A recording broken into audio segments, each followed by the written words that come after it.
yönelenmedi bu? Turnalar uçtu, bulutlar köçtü. Turnalar uçtu, bulutlar köçtü.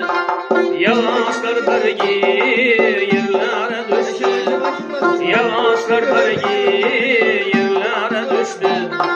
Ömgeni yürüdüm seni bu gece. Yaşar aşmaz bu şehla güzel. Tebessüm kır, tebessüm kır.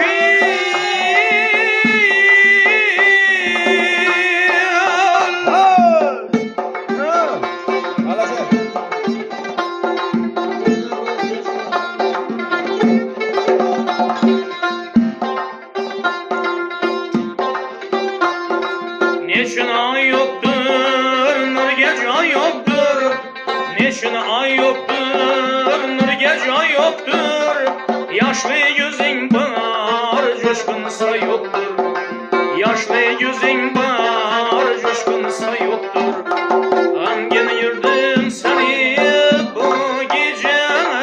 Dağ yer aşmaz bu appak yüze. Tebessüm kır, tebessüm kır.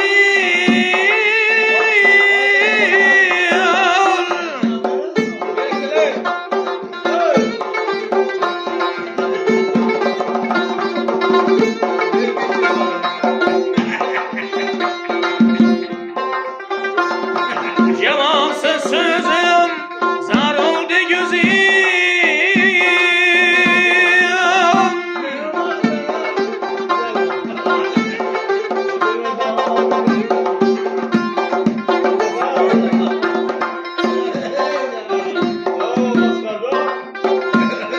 Derdin nedir?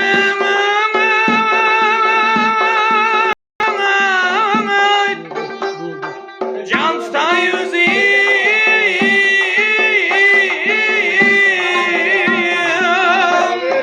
Kozgalsın dağlar, çaykalsın dağlar. Kozgalsın dağlar, çaykalsın dağlar. Yaş yüzüden yokalsın dağlar. Yaş yüzüden yokalsın dağlar. Ömgeni yürüdüm